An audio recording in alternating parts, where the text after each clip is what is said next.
मुआशरे का कंपैरिजन कर लेते हैं। और यकीन जानिए, मुझे अफसोस के साथ कहना पड़ेगा जब मैं अपने मुआशरे पर नज़र डालती हूँ कि हम मुसलमान सिर्फ इबादत तक महदूद हो चुके हैं।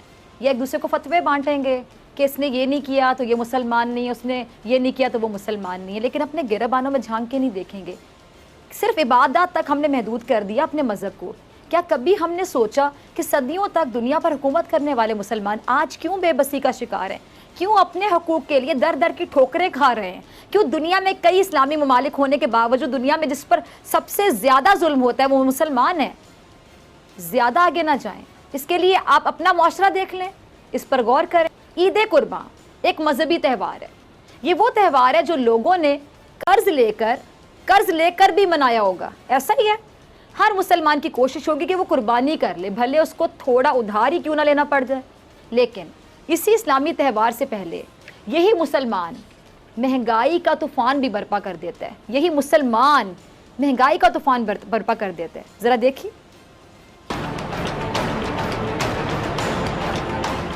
महंगाई की वजह से ना सारे अवाम परेशान हो गए हैं। पेट्रोल कितना तक पहुंच गया, बहुत महंगाई है, हर चीज़ महंगा हो गया। ईद के सीजन में एक तो कोरोना की वजह से कारोबार नहीं है, दूसरा इतना महंगाई हो गया कि बंदा परेशान हो गया, क्या करे बंदा। स्टोर से चल जो आटा लैन अज 60 रुपये तो कल 70 रुपये किलो होंदा। इन्हों चाहिए कि इन माफिया भी फड़न। चीनी का कंट्रोल नहीं इन्हों को हो रहा, पता नहीं इन्हों अपन शुगर मिल्लां वा पहले तो कहते सी जरदारी दियाँ, नवाशरी दियाँ, ये किन्हों दियाँ इन्हों की गौरमेंट जड़ियाँ चल रही जी 100 रुपये किलो चीनी पहुँच गई है। आवाम को बहुत तकलीफ हो रही है इसकी वजह से। इतना कमाई नहीं हो रहा है कि दिन में मतलब बिजली का बिल हम पूरा करें। आटा महंगा हो गया, दूध महंगा हो गया, सब कुछ महंगा हो गया।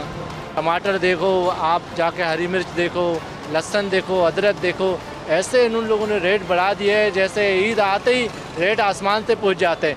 अब जिसके 4 बच्चे उसको पालना बहुत मुश्किल काम हो गया है, समझे ना। और बेरोज़गारी इस कदर है जिसकी वजह नहीं। और 12,000 रुपये की तनख्वाह में 4 बच्चे आदमी पाल ही नहीं सकता। सिर्फ सुबह का नाश्ता करा सकता है 12,000 रुपये की महीने की तनख्वाह में।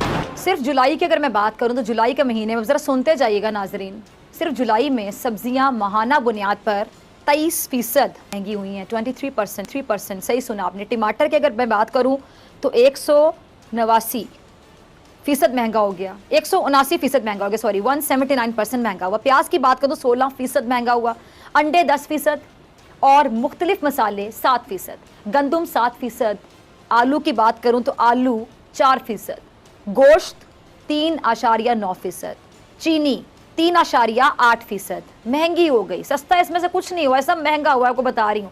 सिर्फ जुलाई के महीने की बात कर रही हूँ। जुलाई में जो माहाना बुनियाद पर मोटर फ्यूल 27% महंगा हो गया। और सालाना बुनियाद पर अगर देखा जाए तो सोचिए, जुलाई में शहरी इलाकों में मैं आपको बता दूं ज़रा, टमाटर 100%, आलू 63%, दाल मूंग की बात करूं तो 46.25%, अंडे 43.11%, मुर्गी 36.69% महंगी हो गई। और ये वो चीज़ें जो लोगों की रोज़मर्रा की बुनियादी ज़रूरियात में शामिल हैं। अब दाल तो सब ने खानी है कि दाल भी ना खाएं, चले गोश्त तो गरीब नहीं खा सकता, दाल तो आप सब ने खानी है। ये आलू देख लें आप, टमाटर देख लें, प्याज देख लें, अगर ये चीज़ें भी महंगी होगी तो गरीब कहाँ जाए। जुलाई में तो सालाना बुनियाद पर चीनी है। अब चीनी भी हर घर में इस्तेमाल होती है, गरीब चाय तो पीता ही है ना, चाय में चीनी डाल के पिएगा। चीनी 17% महंगी हो गई। और गंदम की मैं बात करूँ, गंदम भी सबने इस्तेमाल करनी है, 28.52%। और आटा 18.52% महंगा हुआ है। आटा बाटा भी सबने खाना है। अब रोटी बिना गरीब खा सके तो क्या मिले फिर उसको। आटा, चीनी, पेट्रोल का बहरान होने के बाद, क्योंकि अफसोस के साथ कहूँगी सीज़न ईद का था, इस्लामी जमहूरिया पाकिस्तान में ईद का सीज़न था, तो मुसलमानों के मुल्क में ये हुआ जिस पर अफसोस ही किया जा सकता है। इसलिए महंगा होने की बारी थी सब्जियों की। और महंगी किस लिए की? ये महंगी किसने की? इस्लामी जमहूरिया पाकिस्तान में रहने वालों ने। बाहैसियत एक मुसलमान कौम हमने अपना मुआशरा, आप सोचें ज़रा, कहाँ पहुँचा दिया। यहाँ लोग चाहते हैं कि करप्शन हो, हर कोई अपनी सतह पर, अपनी सतह पर अपने लेवल के मुताबिक करप्शन करना चाहता है। ईद आती है तो सब्जियां महंगी हो जाती हैं। जो महंगा करता है वो जानता है कि वो मुनाफेखोरी कर रहा है, वो ज्यादती कर रहा है, और इसकी वजह से कई अफराद मुश्किलात का शिकार होंगे। क्या सोच रहे हैं आप नाजरीन? ऐसा ही है ना, अफसोस किया जा सकता है। अब रियासत मदीना ऐसे ही नहीं बनती, रियासत मदीना का नाम तो सबको अच्छा लगता है। रियासत मदीना तश्कील देने के लिए अपने दुश्मनों की अमानतों को भी वापस करना पड़ता है और ताइफ के मैदान में लहू लुहान होना पड़ता है। आहद के मैदान में दान शहीद कराने पड़ते हैं। अपने और इस्लाम के दुश्मनों को शिकस्त फाश देने के बाद अफवो दरगुजर से भी काम लेना पड़ता है। सादगी और किफ़ायत शारी का अमली नमूना भी पेश करना पड़ता है। एहतिसाब और इंसाफ की शानदार रिवायात कायम करनी पड़ती हैं।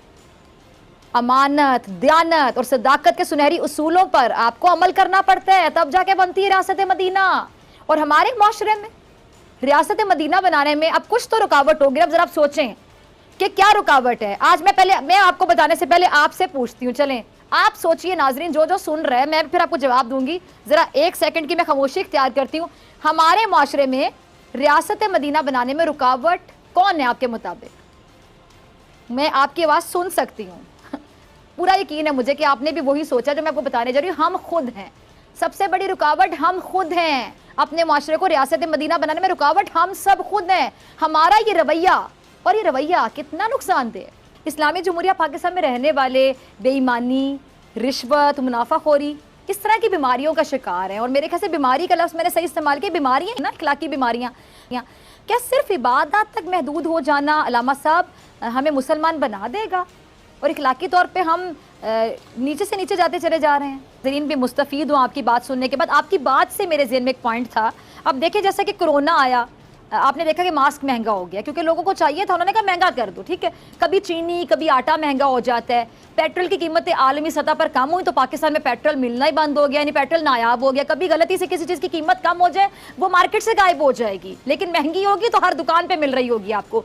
ईद आती है, कपड़े महंगे हो जाते हैं, गोश्त महंगा हो जाता है, बड़ी ईद आती है, सब्जियाँ महंगी हो जाती हैं, मसाला जात महंगे हो जाते हैं। अब वही बात कि इस्लाम तो है, लेकिन इस्लाम पर अमल दरामद कितना है? अलामा साहब आगे आप प्लीज़ ज़रा रहनुमाई कर दीजिए।